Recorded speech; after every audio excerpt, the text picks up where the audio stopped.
So my name is Steve Denise. I'm Director of Business Management with Maizex Seeds, and once again this year in 2017, Maizex is hosting a series of agronomy events across Ontario. The purpose of these events is really in support of our holistic mission when we look at supporting Canadian farmers, really not just in Ontario but across the country, and that is to provide not only market-leading genetics and market-leading seed-based technologies, whether it be traits or seed treatments, but in support of those technologies, which we bring forward really because we know they have a fit on our customers' farms, is also to provide agronomy information and ideas and tips to help you make the most and to capitalize on the potential for those genetics on your farm operation. And so we've got a number of excellent presenters this year in 2017 covering a range of topics, and what's to follow is a series of videos really encapsulating what they talked about. With each video you'll also see at the end a contact information for both the speaker and for more information from Maizex, so that if you want additional information on those topics you're able to get it pretty readily.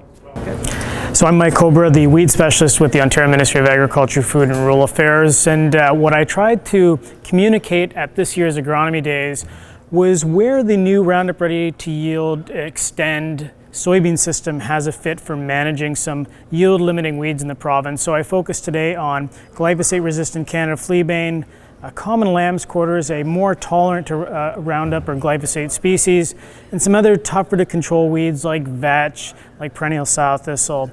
And at the end of the day, Roundup Ready to Yield Extend, the soybean system, has a nice fit to deal with some of those yield robbing weeds. And that's where I worked with Jason Deveau to talk about, well, how do we keep that system in the field and having the most value? So that's what we talked about this year at the Maizex Agronomy Days. Hi, I'm Jason Deveau, Application Technology Specialist with OMAFRA. My talk today was about the new dicamba products that Ontario is about to start spraying in earnest and how to keep it on target and out of the neighbors' fields. And I'm going to say there are probably 3 take-home messages for this. First, don't fool with the label. When we're talking about using extremely and ultra coarse droplets, something new to most sprayer applicators, we're not fooling around. Physical drift is a big way for spray to move where it's not supposed to go, and big droplets are a great way to keep it where it is supposed to go. Sprayer cleanout is the second point.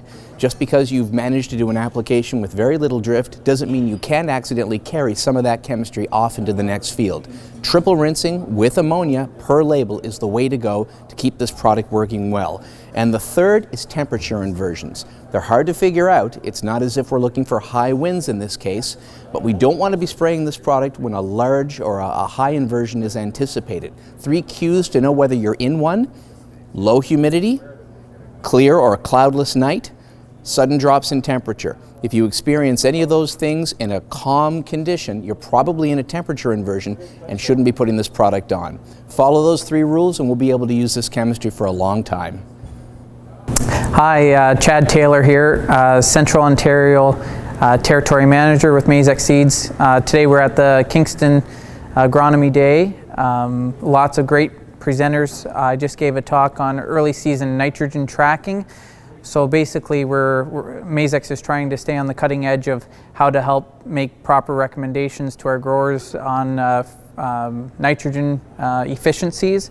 So basically we're looking at our Maizex info blocks and how that helps our producers make a better decision on their farm. Hi, I'm Patrick Lynch, and I was very pleased and proud to be able to speak to the Maizex Agronomy Day here in Kingston.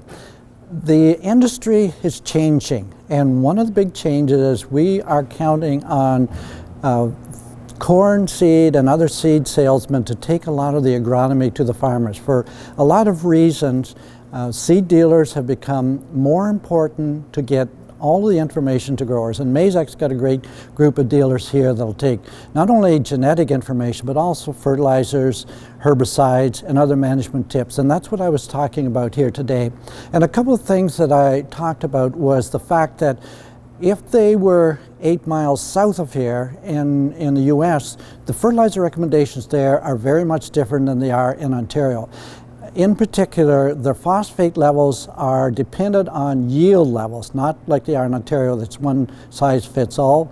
The potassium levels recommended are based on the CEC of the soil as well as the yield potential. And when you look at the recommended levels in Ontario given by the Ontario Soil Management Research Committee versus similar group in the U.S., their recommendations, the U.S. recommendations, are much higher than ours. And these are not new recommendations. The recommendations in this tri-state have been there for 25 years, and they are just updating them. So I think we in Ontario have got to take a long look at our phosphate and potash levels if we want to get to higher levels. The other thing that I talked about was the importance of tillage, and just showed research to show that there is no difference in the total amount of organic matter if you use reasonable tillage versus zero till. In the zero till, the organic matter level is concentrated at the top. But in the total profile of where the crops are growing, where the roots are growing, long-term research by Dr. Bill Dean, 25 years of research, shows that the total amount of organic matter in that top 30, 35, 40 centimeters, there is no difference whether you are zero till or whether you're using some type of tillage. And the bottom line is the farmers in Ontario are doing more tillage. And as one farmer asked me earlier this year, you know, how can you be promoting less tillage, which I'm not, when obviously more farmers are doing more tillage and the yields are going up, and we're generally getting higher yields because of tillage. And I said, well, that's right and that's good. Farmers are doing more tillage on more acres, but I like to believe that farmers are leaving more residue on top of the ground, and that's the key. Do tillage, but we want a minimum of 30% residue cover. We want a good cover crop in there, and that will build up the organic matter. So again, thanks to Maizex for allowing me this opportunity to speak to their dealers and some of their customers. Have a good day. Hi, my name is Laura Johnston. I'm a territory manager with Maizex Seeds. Today I gave an update on our early season nitrogen tracking. We did a project this past year using info blocks where we collected multiple nitrate samples from the same 60 by 60 foot area in hopes of tracking seasonal nitrogen trends so we could make better recommendations for your farm. If you'd like to know more, contact your local Maizex representative, and we'd be happy to share the information. Well, my name is Horst Bohner. I'm the Provincial Soybean Specialist with OMAFRA. It's a real pleasure to work with Maizex on some different projects and to be at their meeting today. So what we try to do is get a handle on the things that really matter to soybean growers in terms of economic response, because that's always what pays the bills. At the end of the day, there's all kinds of science going on. Remember, soybeans are one of the big crops in the world now, the biggest protein crop in the world. And so many scientists are working on this idea of how to get bigger yields. And there's some exciting stuff going on in terms of understanding how the soybean plant works and pushing yields to really what are incredible yields.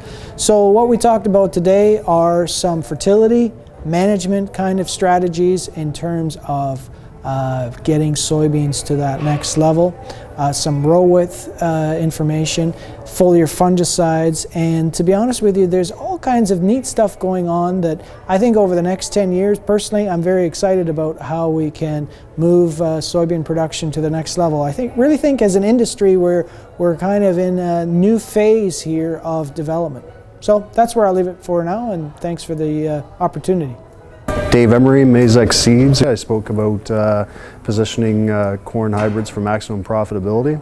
I guess the key takeaway message to that is diversity in your lineup to spread your risk, and multiple hybrids on your farms.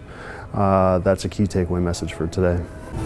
Hi, I'm Matthew Whitney from Kearney Planters, www.kearneyplanters.com. I'm here at Maizex Agronomy Day doing a quick and dirty on planter setup. Come to one of our planter clinics. Our next opening is March the 22nd, taking names, and hope to have you out to learn all you can about good planter setup. Hi, I'm Kirk VanWill. I'm here in London with the Maizex Agronomy Days. Spoke about Western bean cutworm today. And the most important thing I think that I wanted growers to recognize is we have this pest in Ontario. We need to utilize the trapping network and use scouting mechanisms to control populations in 2017.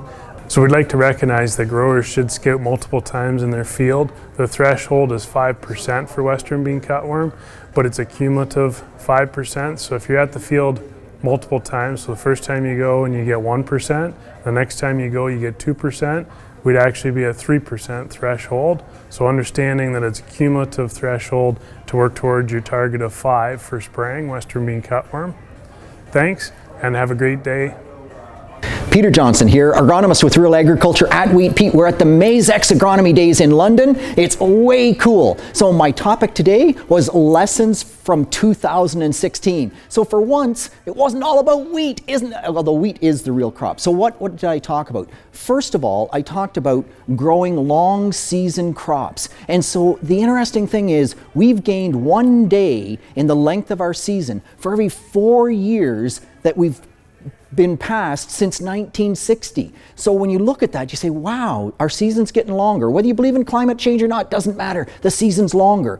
Take advantage of it. And the yield charts are clear. When you grow longer season crops, you get more yield. So on at least 20% of your acres, go long with the corn hybrid. Second thing I talked about, building up your soil fertility. Some brand new research started by Greg Stewart, who's the agronomist with Maizex, and Horst Bohner from Omafra, myself, Dave Hooker. Really cool stuff. You get 13 bushels more corn, 4 bushels more soybeans, and 10 bushels more wheat when you have at least medium soil tests. We're not talking about going crazy because it's an environmental issue. You can't go crazy, but that 20, 25 for phosphorus, the 120 to 150 for potash, you get there, you're consistently there, and you make more money because, 10 bushels more corn, 13 bushels more corn, 10 bushels more wheat. How can you argue with that? On the other hand, it's an environmental concern. We can't be putting it out in Lake Erie. So I also talked about site-specific management. As much as it might not pay from the fertility standpoint,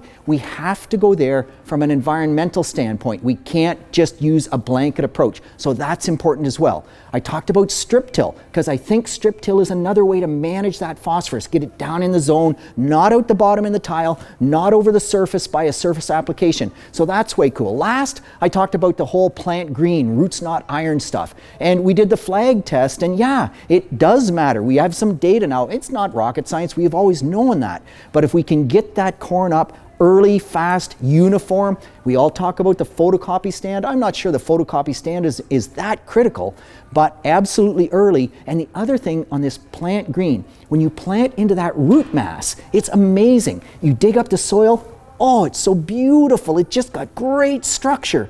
And then you take the corn planter and you slice through, and I have lots of coulters on my corn planter. I'm trying to chew it up. You slice through that, and those roots that are holding that beautiful structure, they just keep hanging on to it, and it just doesn't go back together the way you want it to. So we talked about cuddling that seed, and not just the seed, but the whole base of the plant, and what happens when you don't do that. So lots of lessons we learned from 2016. Way cool. Maizex let me show up and challenge producers and get them to throw rotten eggs at me. And you should have been here if you weren't. Have a great day. Hey, it's Greg Stewart here with Maizex Agronomy. We're having our days at Kingston and London, and what I've been talking about at these agronomy days is trying to help growers sort out sort of recipes and strategies for 2017.